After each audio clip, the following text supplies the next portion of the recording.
Imaginémonos por un momento el océano. En sus aguas viven una gran cantidad de peces pequeños. Muchos de esos peces normalmente se desplazan juntos en forma de grandes grupos.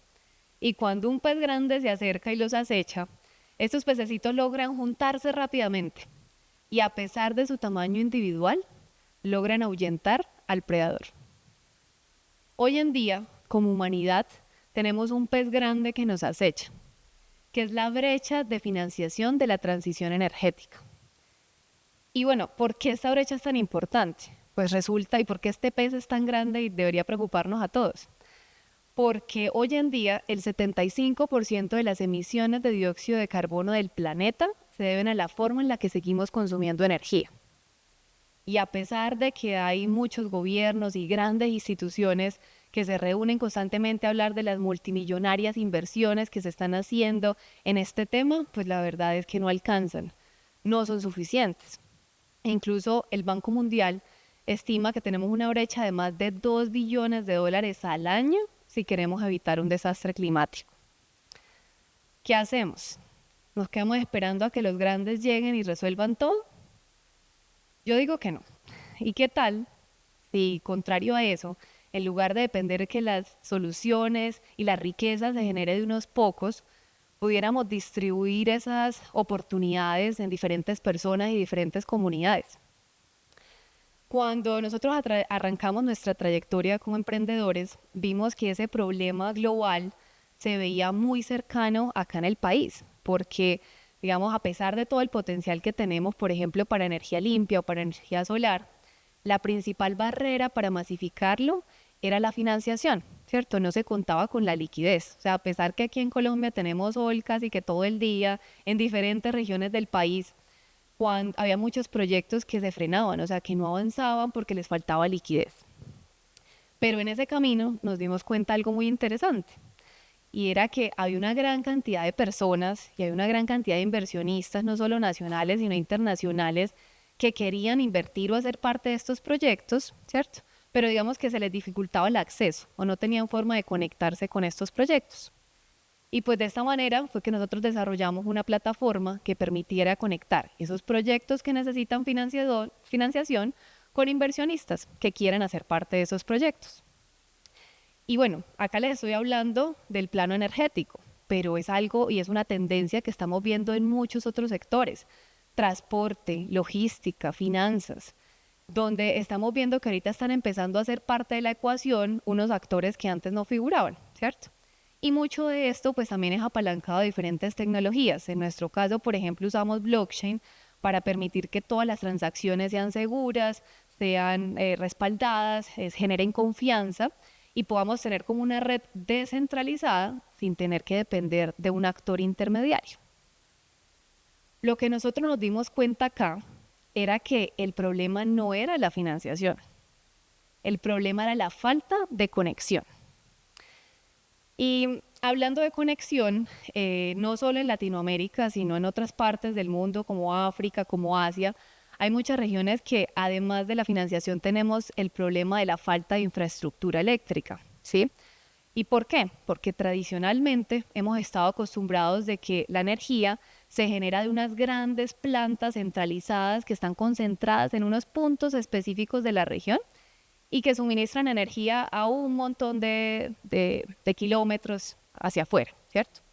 ¿Qué pasa? Que para que esa energía que se genera en esa planta llegue a nuestras casas, pues esa energía le toca viajar grandes trayectos y eso es muy ineficiente. Y además hagan de cuenta que pues para que esa energía viaje, pues le toca tener, hagan así de cuenta como si fueran unas vías 4G, pues que requieren mucha infraestructura y que requieren mucho tiempo. Y hoy el país y muchos países en el mundo se están quedando cortos en infraestructura comparado con la demanda energética que viene creciendo cada día a nivel mundial. Entonces, digamos que es un problema que hay que resolver. Acá en Colombia, afortunadamente, más o menos en el 2021, a finales del 2021, salió una resolución que permite que yo, contrario a tener estas plantas centralizadas, yo pueda tener planticas regadas por diferentes zonas, ¿cierto? De menor tamaño, como unas no unas granjas solares centralizadas, sino mini granjas regadas por diferentes partes de la región. ¿Qué permite esto? Bueno, esto técnicamente es un concepto que se llama generación distribuida, pero a mí me gustaría llamarle como un cardumen energético, ¿cierto? ¿Y qué permite esto? Que estas mini granjas, como están cerquita de los puntos de consumo y de las comunidades, pues no tiene que recorrer grandes distancias y son mucho más eficientes. Al principio, cuando salió esta regulación, muchos peces grandes del sector les tenían como miedo o tenían como dudas ante este cambio. ¿Eso sí va a ser rentable? ¿Eso sí es posible? ¿Eso sí realmente será eficiente y escalable? Y la verdad es que hoy, 3 años más tarde, vemos como muchos de esos actores grandes del mercado y esos peces gordos ya están volcándose a hacer generación distribuida.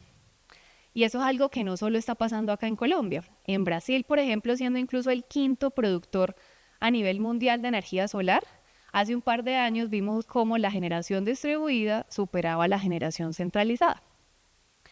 Y esto es algo también muy interesante, pues porque permite incluir a otros actores en esa ecuación que antes no figuraban.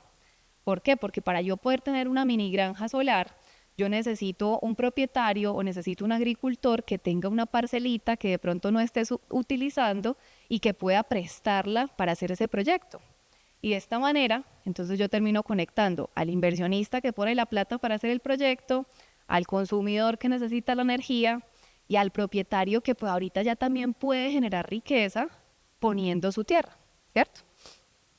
Entonces, esta economía nos muestra algo y es que hay formas diferentes de transformar comunidades, de distribuir la riqueza y de generar oportunidades donde antes no existían. Muy puntualmente, yo llamo esto y es como una generación de magia. Y les voy a contar por qué. En muchas de esas zonas del país donde son aptas y tienen un potencial muy grande para este tipo de proyectos, son zonas rurales, no solo acá en Colombia, en muchas partes coincide esto y es que son zonas rurales con muchas oportunidades de desarrollo, de todo tipo. Y para ejemplificar, pensemos en Las Pitillas. Las Pitillas es un corregimiento en el norte del país, queda en el departamento del Cesar, donde hay oportunidades porque los niños no tienen tan fácil el acceso a Internet, las mujeres no tienen posibilidades de inclusión laboral, hay una alta cantidad de mano de obra no calificada y de mano de obra informal, entre otra cantidad de problemas y de retos, ¿sí? Pero hoy todo está cambiando, porque con una mini granja tenemos una situación en Las Pitillas y es que existe un agricultor que se llama Luis. Y Luis está yendo a la mini granja a sembrar un cultivo de melones debajo de los paneles solares. Este cultivo, además ahorita lo está regando con agua que viene de un pozo que se instaló para que se pudiera tener agua para regar y para limpiar los paneles solares, pero ahorita además está sirviendo de riego y se le está dando un doble aprovechamiento a la tierra. Y lo mejor de todo es que Luis no va solo. Luis se lleva a Pedro, que es su hijo, y mientras Luis está cosechando y prestando atención a su cultivo, Pedro entra a un contenedor educativo, que es un espacio que se ubicó dentro de la mini granja con computadores, robots, internet, y pues ahorita Pedro está abriendo su mente y descubriendo nuevas cosas de una forma mucho más asequible. Y además Pedro es hijo de Marta, que Marta fue la almacenista del proyecto junto con otras 49 personas que se generaron entre empleos formales e informales durante la construcción y operación de esa mini granja. Entonces, acá vemos pues que si nos juntamos muchos, pues podemos tener un potencial de dinamizar una economía, de dinamizar una comunidad y de generar nuevas oportunidades. Y es por esto que quiero que ahorita volvamos a pensar en ese océano. Pero imaginémonos que ahorita todos nosotros somos ese cardumen. Y a pesar de que parezcamos peces pequeñitos, ¿qué tal si nos juntamos universidades, startups, personas, diferentes comunidades? Pues la verdad yo creo que podemos resolver los principales desafíos que enfrentamos como humanidad. Y uno de ellos es la energía. Y es que para llevarlos a una cifra, para que se las lleven en sus mentes, si toda la población asalariada del planeta invirtiera menos del 2% de sus ingresos en energía, no solo lograríamos cerrar la brecha de financiación de la transición energética, sino que además lograríamos evitar un desastre climático. El futuro no es centralizado, el futuro no es excluyente ni es lejano. El futuro es ahora, es colaborativo, está lleno de magia y lo podemos construir todos juntos. Muchas gracias.